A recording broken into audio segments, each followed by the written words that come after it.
Génesis 44, versículos 1 al 15, vamos a leer en la primera parte.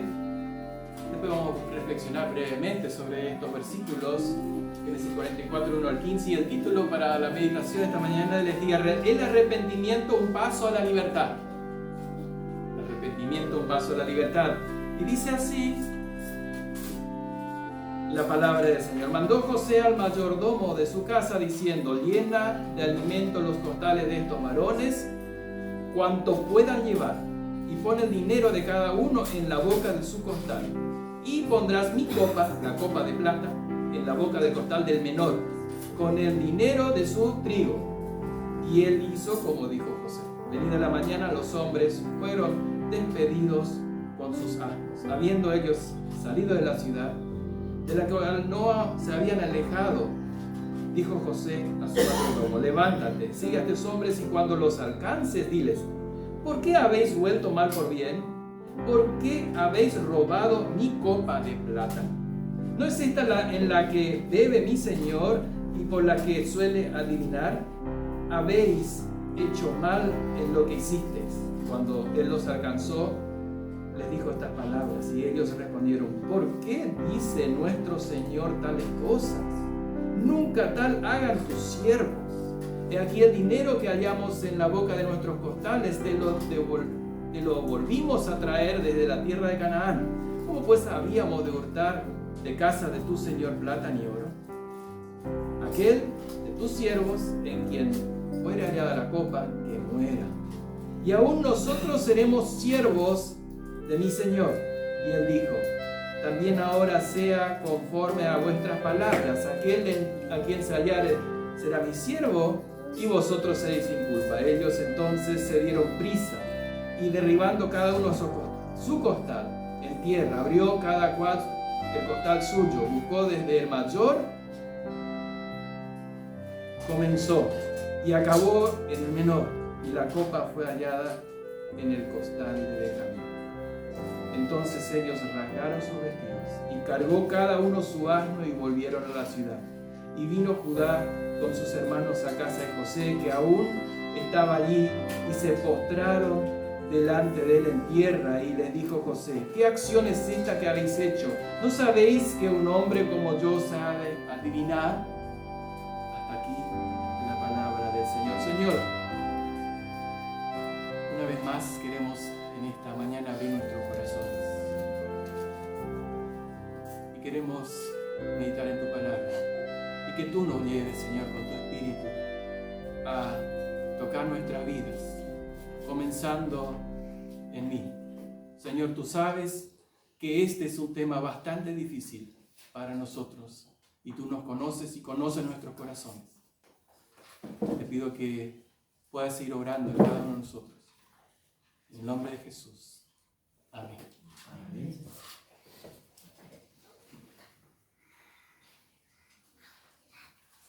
Los hermanos de José estaban encarcelados por la culpa por 20 años.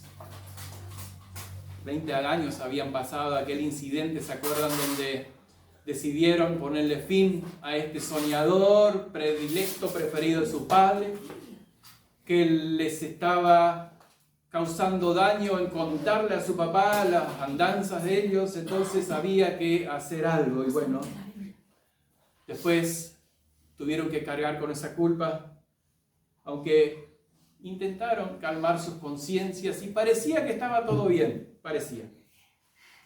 Pero hay algún incidente que ya estábamos leyendo que va a cambiar la historia, va a cambiar los corazones, o se va a demostrar que en los corazones de ellos había algo todavía que hacer, que era arrepentirse. Y hoy lo vamos a ver. Entonces, en los primeros 17 versículos vamos a ver cómo José pone a prueba a sus hermanos. No es una idea de José. Esto es Dios trabajando o queriendo hacer algo en esas personas que estaban duras o endurecidas, encallecidas, tapando su pecado. Acuérdense que a su papá nunca le dijeron la verdad. Entonces nunca hubo arrepentimiento. Y hay un detalle que quiero mencionar, porque por ahí suena, y dijimos que de José hay nada o prácticamente nada que la Biblia lo tome como reproche. ¿Por qué? Porque es uno de los personajes del Antiguo Testamento, de los hijos de los patriarcas, el que más tiene antitipos de Jesús, o sea, más refleja algunas sombras de lo que Jesús vino a hacer por nosotros. Entonces, pero en el versículo 5 puede sonar algo, no sé si les llamó la atención el versículo 5. Después, claro, después que él les pidió a su mayordomo que ponga la copa de plata en el costal de Benjamín, le devuelva el dinero, él le dice, bueno, ahora andá y seguile a estos hombres y decirles esto. ¿No es esta en la que bebe mi Señor y por la que suele adivinar? ¿No les hace ruido esa frase? Es probable que José nunca haya hecho esto. No creemos. He leído varios comentaristas y nadie dice que esto él haya hecho. Pero ¿por qué entonces él dice esto? Por un lado podríamos tomarlo como una mentira, porque no lo hacía, pero ¿qué él tenía llevar a sus hermanos? ¿A qué quería decirles a ellos?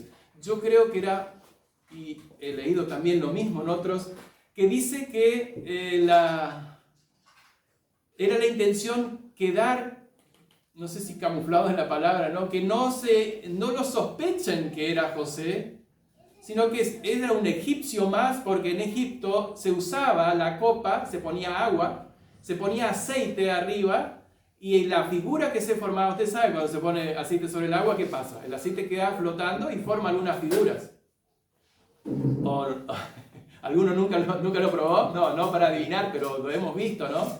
En la sopa, cuando está la sopa, el aceite hace alguna figura. Bueno, eso hacían y decían, bueno, según la figura y te puede pasar esto, te va a pasar eso, es lo que hacían en Egipto. Bueno, era común, entonces para ellos era como que José era un egipcio más. ¿Qué van a sospechar de que sea su hermano José?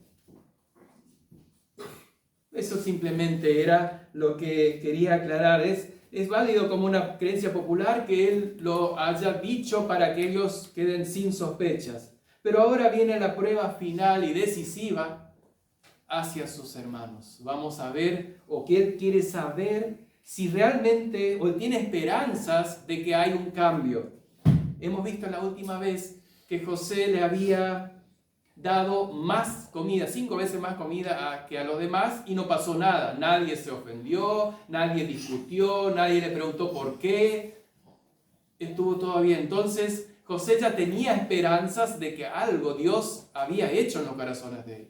Recordemos que esa obra solamente la puede hacer Dios, como lo dice el pastor. Lo que yo no puedo hacer, yo no voy a poder hacer lo que hace el Espíritu Santo.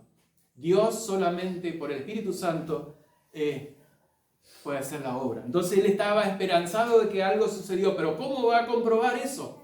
¿Cómo él va a darse cuenta que sus hermanos cambiaron ya? Que ahora no son más los mismos.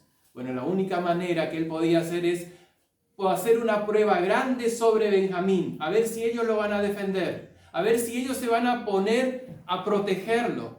¿O qué van a hacer? Van a aprovechar de dejarlo preso en Egipto y ellos se liberan del otro hermano preferido de papá. Y ahora, ¿a quién va a elegir como preferido? Ya los dos se fueron. ¿Será que van a hacer eso? Y José seguramente estaba con esa duda. ¿Cómo ellos están tratando ahora a Benjamín? ¿Será que cambió algo en sus corazones? Quería saber si ya hubo arrepentimiento en sus vidas. ¿Podrían repetir lo que hicieron hace 20 años? Sacrificar a su hermano por librarse en una situación difícil. Eso no lo sabía. Entonces él, guiado por Dios, digo que fue todo orquestado por Dios, va a hacer esa prueba de ponerle esa copa, o le hizo poniendo esa copa dentro. Y el primer indicio de que hay un cambio en los hermanos es la respuesta que le dan al mayordomo. Y le dicen, esto es un error, imposible. Mirá, el que le encontrás la copa, que muera. ¿Se imaginan ustedes la seguridad que hay que tener que ninguno de tus hermanos haya metido la mano en la lata? Como decimos nosotros. Que muera.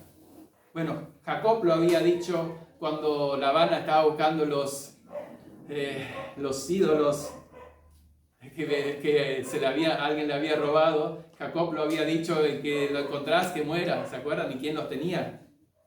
Precisamente era la mamá de Benjamín y de José. Bueno, es una historia aparte, pero para recordar, Jacob lo había dicho con una seguridad. Los hermanos lo repitieron con tal seguridad. Esto es que hay algo, que ellos se volvieron honestos, porque José los conocía como deshonestos. José, la última impresión que tenían eran deshonestos. Ahora hay cambios en su vida. El segundo punto que indica un cambio es que hay unidad. Fíjense que ellos en el 14 dice, vino Judá con sus hermanos a casa de José. Mejor dicho, ya el 13 cuando dice, entonces ellos rasgaron sus vestidos y cargó cada uno su asno y volvieron a la ciudad. Todos. Ya no es más solo Rubén que sale llorando y dice, ¿y dónde está José? No lo encuentra, no lo encuentro, ¿y qué voy a decirle a mi papá? Ahora son todos por Benjamín. O es Benjamín libre o somos todos siervos. Vamos. A estos hay que aclarar. Esto no se puede quedar así. Bien fácil podría haber hecho, como dije hoy, de liberarse. Bueno, ahí está Benjamín, él tiene la copa. Yo no me imaginé que el más chico que va a hacer esa macana, así que llévatelo y nosotros nos volvemos a casa. A José le habían vendido por dinero. O plata, mejor dicho, 30 piezas de plata. Y a Benjamín lo van a defender. Y se van a poner siervos. Como siervos. Se van a ofrecer como siervos por el dinero que ellos están seguros que él nos robó. Y si lo hubiera hecho, también lo estaban defendiendo. Estaban juntos. Acá estamos todos. Este es un punto bastante interesante y grande de que hay cambios, pero todavía hay más. Todavía hay más. El segundo punto que quiero ver es en los siguientes versículos. No vamos a leer todos, pero voy a leer algunos versículos, que es la prueba. Esta prueba le lleva al arrepentimiento. Y vamos a analizar un poco qué es lo que sucede. Leo el 16 al 18 porque es gráfico y nos dice toda la información que necesitamos. 16 al 18 y el 30 al 34. Entonces dijo Judá, ¿qué diremos a mi señor? ¿A quién le están diciendo señor? A José, al que habían despreciado. No sabían todavía que era José. Igual hoy no lo vamos a ver ese tema. La próxima. ¿Qué hablaremos? ¿O con qué nos justificaremos? Y presten atención a esto. Esta frase. Dios ha hallado la maldad de tus siervos. Dios ha hallado la maldad de tus siervos. He aquí nosotros somos siervos de mi Señor, nosotros y también aquel en cuyo poder fue hallada la copa. José respondió, nunca yo tal haga. El varón en cuyo poder fue hallada la copa, él será mi siervo y vosotros id en paz a vuestro padre. 30. Ahora pues, cuando vuelva yo a tu siervo, mi padre, si el joven no va conmigo, como su vida está ligada a la vida de él, sucederá que cuando no vea el rostro, morirá, y tus siervos harán descender las canas de tu siervo, nuestro padre, con dolor al Seol. Como tus siervos salió por fiador del joven con mi padre, diciendo, si no te lo vuelvo a traer, entonces yo seré culpable ante mi padre para siempre. Te ruego, por tanto, que quede ahora tu siervo en lugar del joven por siervo de mi señor, y que el joven vaya con sus hermanos. Porque, ¿cómo volveré yo a mi padre sin el joven? No podré ver, por no ver el mal que sobrevendrá a mi padre.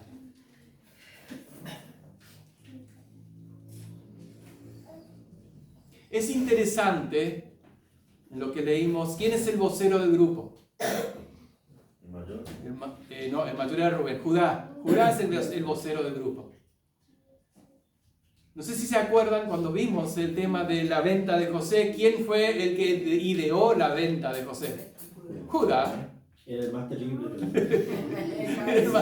Upa, ahí ya estamos con problemas, ¿no? Era el más terrible. Acuérdense que nuestro Señor viene de la tribu de Judá.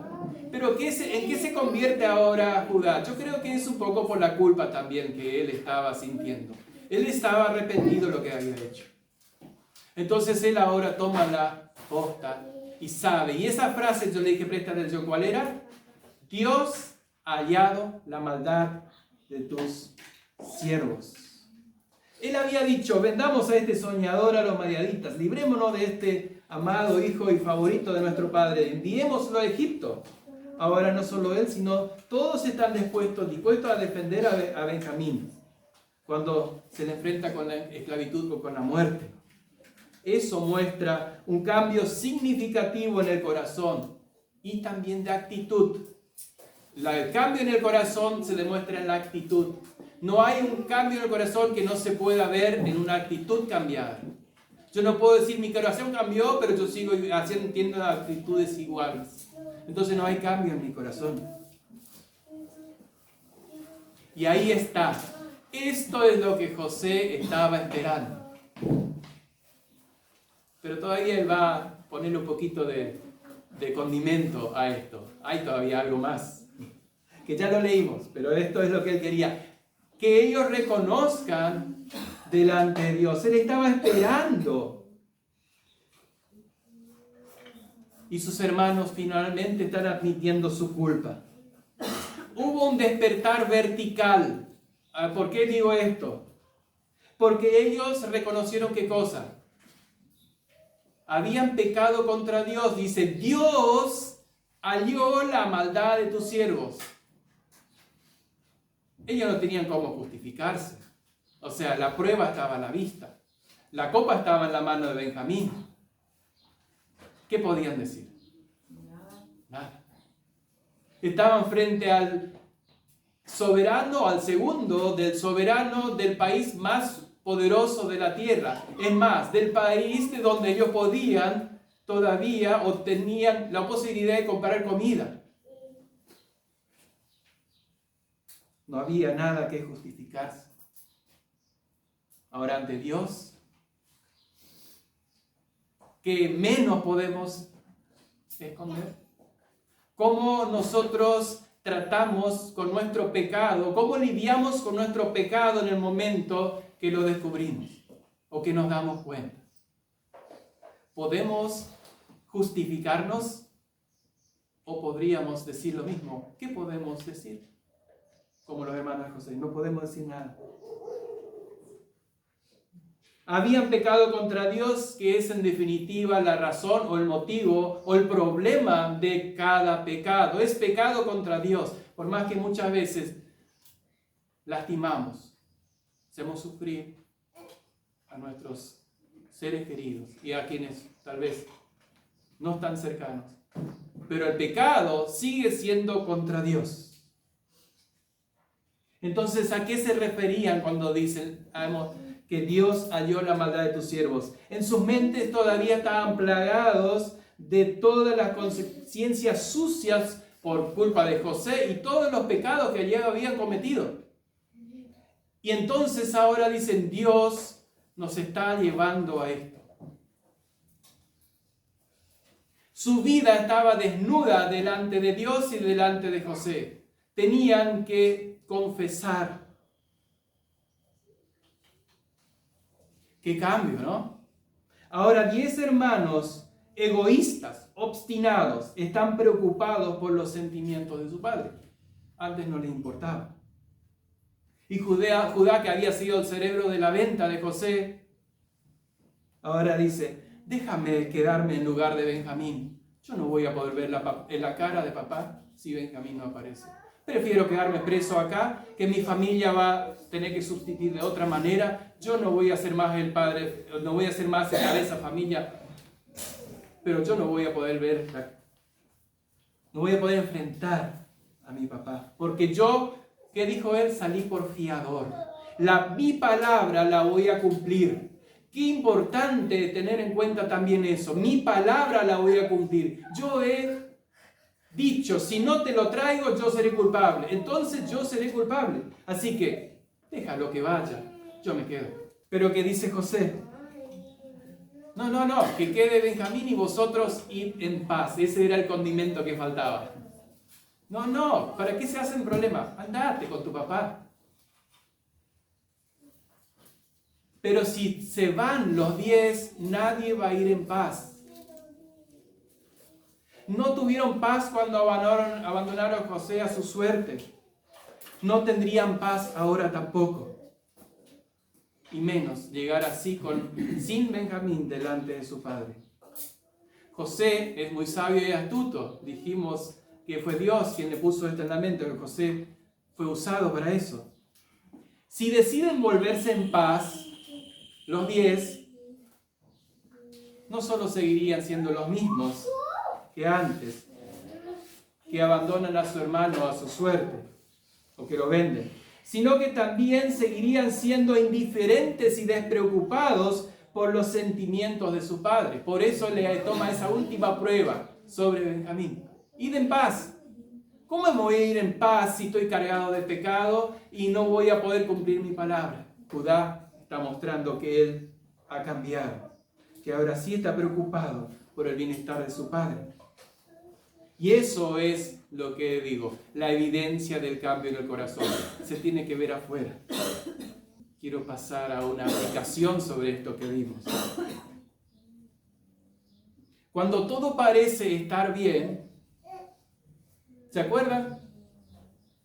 Ellos comieron comida que hacía rato no habían visto, una gran comida. Durmieron, prepararon sus asnos, llevaron la carga hasta cuánto puedan llevar, o sea, les cargaron y se van caminando. Imagínense, o sea, piensen un poco qué es la conversación de ellos en el camino. Parece que ya todo está resuelto, fíjate. Le mostramos que nosotros no somos espías. ¿Quedó Simeón preso? Simeón, ¿cómo te sentiste? ¿Cómo te trataron? Toda la charla era lo bueno que vivieron. Tenemos trigo. Por esto, ¿cuántos meses le calculás? 3 meses, 4 meses, no sé. Estoy diciendo el número, ¿no? ¡Qué bueno! Pero en el corazón está, ¿será que Dios se olvidó de nuestro pecado? ¿Será que todo lo que le hicimos a José fue olvidado? ¿Será que ya está todo arreglado? Cuando todo parece estar bien, aún hay cosas espirituales pendientes que deben resolverse. Y estas no eran solo gestionadas por José, como dijo hoy, sino que directamente por Dios. Las vidas en pecado necesitan ser llevadas al arrepentimiento para ser libres. Si no, no habrá paz. Si no hay arrepentimiento y libertad en Cristo, perdón de Dios, no habrá paz. No hay paz para los impíos, dice Isaías. Aunque pasen 20 años habían pasado. Pero el arrepentimiento debe llegar. Y antes que nada, es el primer paso antes del perdón. Así como lo escuchamos hace 2 domingos atrás en el mensaje, no voy a repetir nada. El que lo ve por YouTube puede ir a un mensaje atrás y lo puede volver a escuchar. El término arrepentimiento en la Biblia, solo para recordar, porque muchas veces o varias veces hablamos de esto, para recordar, el arrepentimiento en la Biblia es dar la idea de un cambio de mente. Primero, cambio de mente. Yo reconozco que eso estuvo mal, que es un pecado. Mentí, dije una mala palabra, miré algo que no debía mirar, dejé cruzar un pensamiento o me alimenté un pensamiento contra mi prójimo. Está mal, pequé. Un cambio de rumbo y de estilo de vida. Eso es arrepentimiento según la Biblia. Si se iba por un camino malo, ahora se va por el buen camino y ya no se regresa al antiguo. Y hoy en la lectura, ¿se acuerdan lo que leyó Lucas? Salmo 32. Salmo 32. Buscamos rapidito, porque ¿qué estaba pasando en la vida de David? Este salmo lo escribió David. Mientras callé se envejecieron mis huesos en mi gemir todo el día, porque de día y de noche se agravó tu mano sobre mí tu mano. Se volvió mi verdor en sequedades de verano. Esto es antes del arrepentimiento, después de pecar. Pero hay algo que dice San Juan respecto al arrepentimiento. San Juan no, el Bautista, Juan el Bautista. En San Lucas capítulo 3. Lo leímos creo que ayer o antes de ayer en nuestra lectura. San Lucas capítulo 3. Generación de víboras, ¿quién nos enseñó a huir de la ira venidera? Haced pues frutos dignos de arrepentimiento y no comencéis a decir dentro de vuestros corazones, porque tenemos a Abraham por padre, porque os digo que Dios puede levantar hijos a Abraham aún de estas piedras. ¿Qué quería decir? No se empiecen a justificar por sus pecados. No, porque mi marido, porque mi esposa, porque mis hijos me ponen así, porque el vecino, el perro. Empezamos a justificarnos. Dice, no, hagan frutos de arrepentimiento. Ustedes dicen, no, somos hijos de Abraham, de suficiente. El original de la palabra arrepentimiento es metanoia. Arrepentimiento significa conversión, cambio de pensar y de actitud. Volvemos a lo mismo, cambio de pensar y de actitud. El arrepentimiento continuo, y esto es algo que quiero resaltar, el arrepentimiento continuo debe ser la parte de la vida cristiana que sigue al arrepentimiento inicial. Cuando venimos a Cristo, el primer paso es arrepentirnos de nuestro pecado, reconocer que somos pecadores, necesitamos la paz con Dios, queremos la paz con Dios, necesitamos el perdón de Cristo que logró en la cruz derramando su sangre, pagándonos por los pecados. Ese es el primer paso.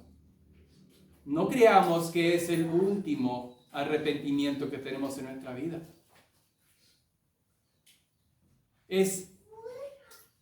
Ahora comienza la lucha y las pruebas y las tentaciones. Y pecamos y volvemos a arrepentir y nos arrepentimos. Volvemos a decir, si confesamos nuestros pecados, Él es fiel y justo. 1 Juan 1:9, ¿no? Para perdonarnos y limpiarnos de toda maldad. Y está hablando a creyentes. En primer lugar, entonces, el arrepentimiento debe ser engendrado por la ley de Dios. ¿Cómo llegamos al arrepentimiento? Esa sería la primera pregunta. Me levanto a la mañana y digo, Señor, me arrepiento de todos mis pecados. Al mediodía, un poquito antes, Señor, perdóname de todos mis pecados. A media tarde, Señor, perdóname de todos mis pecados. Y así seguimos. Ese es el arrepentimiento. No hay que reconocer. Pero ¿y cómo reconozco? Siendo quebrantado. Quebrantado. ¿Y cómo llego a ser quebrantado? Hay algo que yo tengo que encontrar como referencia, que es pecado primero. ¿De dónde me tengo que arrepentir? Si yo ando por la vida y no sé de qué me tengo que arrepentir, no me voy a arrepentir. ¿Y dónde yo encuentro el punto de referencia para saber dónde estoy mal? La voluntad de Dios, ¿sí? La voluntad de Dios, ¿sí? ¿Dónde encuentro la voluntad de Dios? En la ley. En los 10 mandamientos para empezar, pero en todas las... Dice, bueno, los 10 mandamientos, algunos dicen, yo prefiero el Nuevo Testamento. Bueno, leamos el Nuevo Testamento. Vean Efesios 4 y 5, donde dice la nueva vida, cómo debe ser el creyente, cómo debe ser la vida del creyente. El que hurtaba no hurte más, ninguna palabra corrompida sale de nuestra boca. Huid de la avaricia porque... No sé si dice huir, pero dice David, no seáis avaros. Todas esas cosas que dice, ¿cómo yo voy a repetir si yo no sé qué es lo que Dios pide de mí? Ahí es el punto, buscar la comunión con Dios y buscar, por eso digo, debe ser engendrado por la ley de Dios. Su palabra es la que nos lleva al arrepentimiento sincero delante de Dios, porque permite que veamos nuestro mal y reconozcamos su santidad para alcanzar la misericordia de Dios. Cuando nosotros nos arrepentimos porque nosotros reconocemos lo que Dios espera y que yo no estoy llegando. Y porque le fallé. Y es una forma de vida que dura hasta la muerte. Hasta el día que el Señor nos llame. o si viene antes, como dijimos esta mañana. Involucra rechazar pensamientos, palabras y acciones pecaminosas repetidamente. A veces creemos que ya la ganamos y cuando estamos más flojos, otra vez volvemos a la misma. 2 Corintios 7, tengo varios versículos, pero quiero leer dos nomás. 2 Corintios 7, 9. Hay algo que Pablo le está escribiendo a los corintios sobre esto. Ahora me gozo, no porque hayáis sido contristados, sino porque fuisteis contristados para arrepentimiento, porque habéis sido contristados según Dios, para que ninguna pérdida padecieseis por nuestra parte. Lo que había pasado con Judá y sus hermanos. Fueron contristados por Dios. ¿Pero para qué? Para arrepentimiento. Eso lo dice Pablo. Apocalipsis 3:19. Tenía también Hebreos 12, pero ese habla de la disciplina. Ustedes conocen que Dios a quien ama disciplina. Bueno, y todo esto nos lleva al arrepentimiento. Dios usa la disciplina y las pruebas, como en este caso a los hermanos de José. Apocalipsis 3:19. Yo reprendo y castigo a todos a los que amo. Sé pues celoso y arrepiéntete. Eso es lo que busca Dios, lo que espera Dios. Él no nos va a dejar, aunque pasen 20 años. Dios nos ama tanto que nos va a llevar al arrepentimiento. Dios lleva por su misericordia a sus hijos al arrepentimiento, así como los hermanos de José necesitaron ser llevados por esta situación crítica hacia el arrepentimiento, también nosotros. Y vemos varios ejemplos. Solo voy a mencionar 3. David, cuando pecó, adulteró, mintió, asesinó. Y no podemos decir, pues no lo dice la Biblia, si él estuvo tranquilo. No. En realidad sí lo dice lo que vimos recién en el Salmo. Cambió mi verdor en sequedades de verano. Esa era la vida de David después que pecó. Él estaba mal. Él mismo lo escribe. Yo me refería a que no lo dice la Biblia en la historia que se relata en Samuel. Pero cuando él escribe el Salmo, él describe lo que él estaba sufriendo. Pero sigue así. Él no le llama a Natán y dice, Natán, vos sos de mi confianza. Natán era el profeta que estaba en la época de David y le amonestaba muchas veces o le decía, hace esto, que él siempre le consultaba a Natán. Pero ahora no le fue a consultar. Esta vez te quiero pedir un consejo de amigo.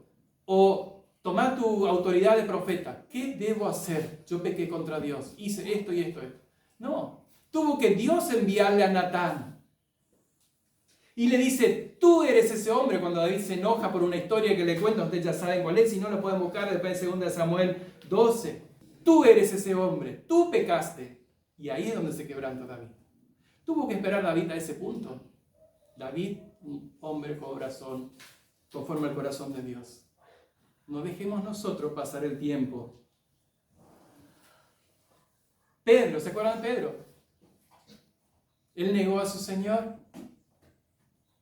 ¿Y cómo se dio cuenta o quién le hizo acordar que negó a su Señor? Un gallo. Puede ser el gallo espero que no les haya pasado a ustedes o a alguien de ustedes, ¿no? Que un gallo les haga acordar un pecado. Pero puede pasar. Un perro, un gallo. Dios puede usar la naturaleza. Pablo fue llevado al arrepentimiento. Él vivía en su vida y no sabía que estaba pecando. Él creía que hacía un servicio a Dios, él mismo lo cuenta después más adelante. Pero llegó un punto en Hechos 9, cuando él, yendo por su camino obstinadamente a pelear contra Dios, Jesús se le aparece y yo soy Jesús a quien tú persigues. ¿Crees que estás matando a hombres que están contra Dios? En realidad tú estás persiguiéndome a mí, al mismo Dios. Y fueron estos 3 ejemplos que tuvieron que ser llevados al arrepentimiento. Estemos atentos cuando Dios nos quiere llevar al arrepentimiento y no nos pongamos duros, porque eso a veces hacemos. Bueno, yo por lo menos no sé, espero que a usted no le pase. Cuando pecamos y empezamos a justificarnos y no queremos arrepentirnos.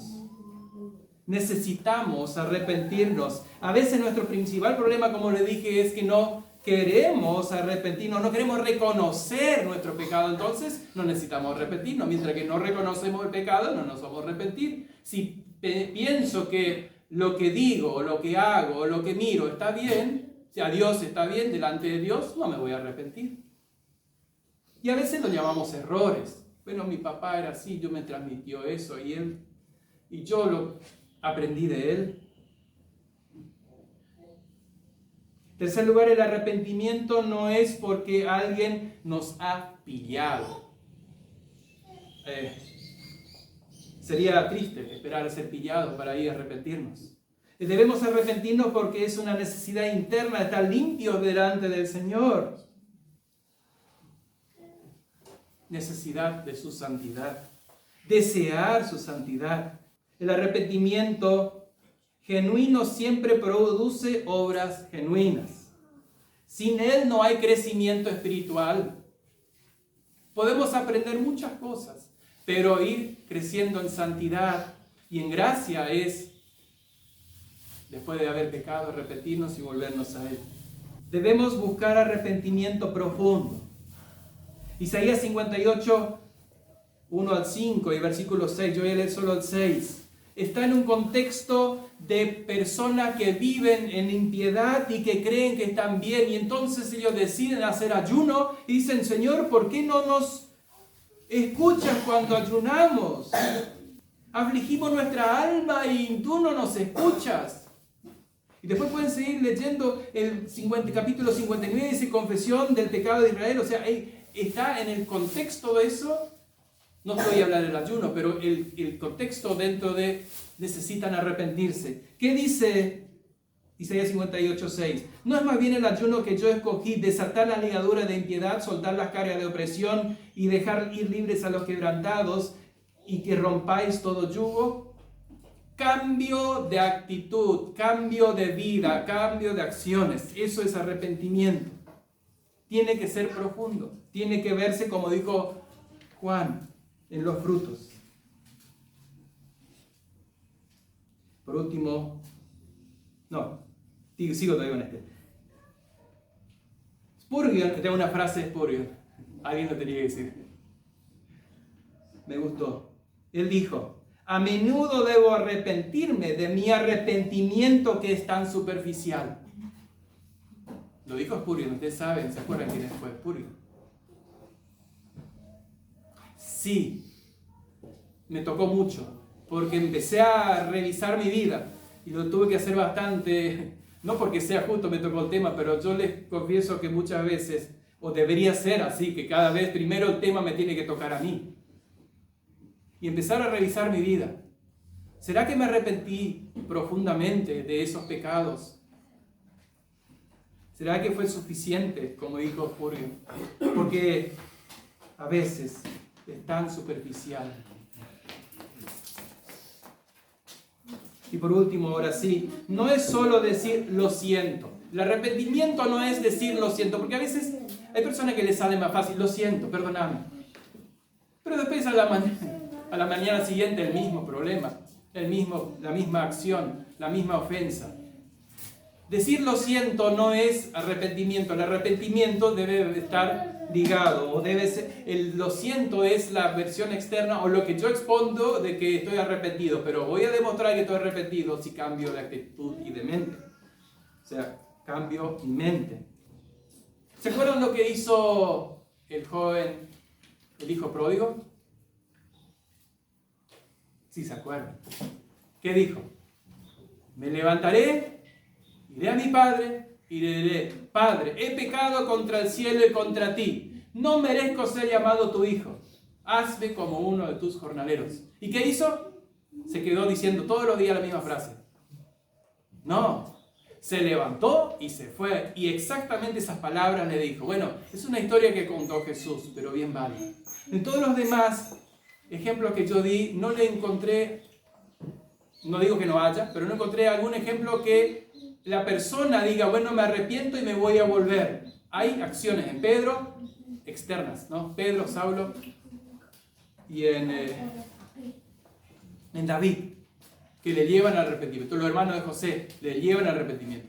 Jesús cuenta la historia como debería ser en nuestra vida. Me he pecado contra el cielo y contra ti. Me arrepiento, perdóname. Conclusión. Hebreos 12:14. Ya lo he mencionado hoy, pero justifico ahora con el texto. ¿Por qué la necesidad de arrepentimiento?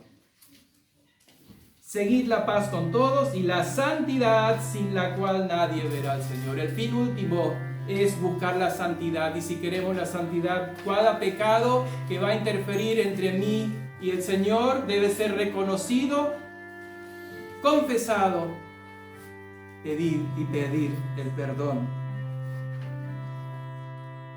Nadie verá a Dios.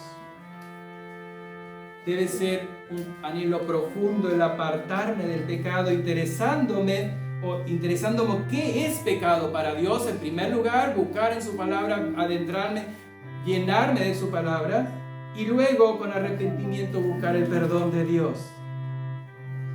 Y la pregunta para nosotros, ¿es una rutina o es parte de nuestra vida hoy? Necesitamos arrepentirnos de nuestro arrepentimiento. Necesito yo arrepentirme de mi arrepentimiento. Necesito yo buscar más de Dios para encontrar si hay pecados en mi vida. La mía sí.